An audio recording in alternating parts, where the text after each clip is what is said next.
Welcome to our first episode of Crime Chronicles, where we delve into some of the most chilling and mysterious murder cases. I'm Lils. And I'm Leah, and today we're going to explore the case of the I-70 killer. This case remains unsolved, leaving a trail of questions and fear along Interstate 70.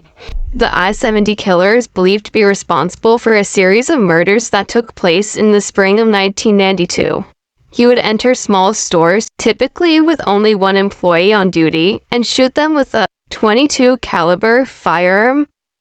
The crime scene showed no signs of robbery or struggle, suggesting the killer's primary motive was murder itself.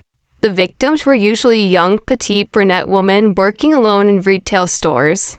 Let's take a close look at the first known victim of the I-70 killer, Robin Fuldauer. Robin was a 26-year-old woman working at a Payless shoe source in Indianapolis, Indiana. She was known to be friendly, hardworking, and well-liked by her colleagues and customers. On April 8, 1992, Robin was working alone in the store. It was a typical day, with customers coming in and out looking for shoes. Little did anyone know this day would end in tragedy. Sometime during her shift, an unknown assailant entered the store.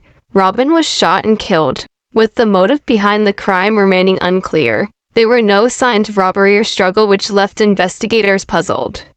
Now let's delve into the story of the second known victim of the I-70 killer, Patricia Smith.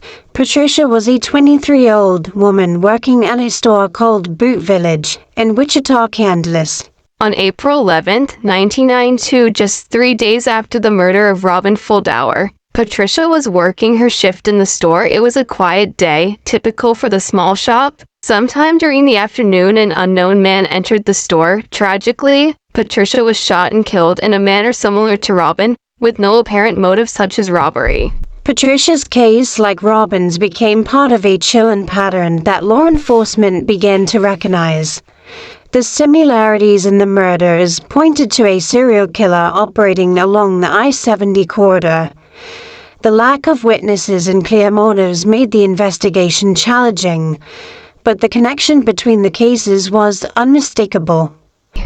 Moving forward in our investigation, let's talk about the third known victim of the I-70 killer, Michael McCown. Michael was a 40-year-old man who owned and operated a store called Sylvia Ceramics in Terre Haute, Indiana. On April 27, 1992, Michael was working alone in his store when he was shot and killed. Unlike the previous victims, Michael was a male, which initially puzzled investigators. However, it is believed that the killer may have mistaken Michael for a woman due to his long hair, as the store was named after his mother, Sylvia. Michael's case, like those before him, showed the killer's methodical approach and lack of clear motive behind the act itself. The randomness of the victims and locations made it difficult for law enforcement to anticipate the killer's next move. Moving on to the next victim in our investigation, we come to Nancy Kitzmiller. Nancy was a 24-year-old woman working at the Boot Village store in St. Charles, Missouri.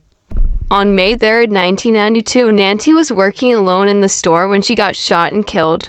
Like the previous victim, she was found with a single gunshot wound, and there were no signs of struggle or robbery, indicating the killer's swift and calculated approach. Nancy's murder further solidified the pattern of the I-70 killer, targeting young women working alone in retail stores located near the interstate. Our last victim in this tragic series is Sarah Blessing. Sarah was a 37-year-old woman working at a gift shop called Store of Many Colors in Raytown, Missouri. On May 7, 1992, Sarah was working alone in the store when she was shot and killed, just like the previous victims. And once again, there was no sign of a struggle or robbery. Now back onto the killer. Witnesses who caught fleeting glimpses of the suspect described him as a white male around 5'7" to 5'9", with a slender build and light brown or reddish hair. Despite these descriptions in a composite sketch, the killer has never been identified. The I-70 killer's spree left a trail of grief and fear across multiple states, including Indiana, Kansas, and Missouri. The randomness and brutality of the attacks have left a lasting impact on the communities affected. In the years since the murders, advancements in forensic and technology have given hope that the I-70 killer might one day be identified. DNA evidence, which was not as advanced in the early 90s, could potentially crack the case wide open.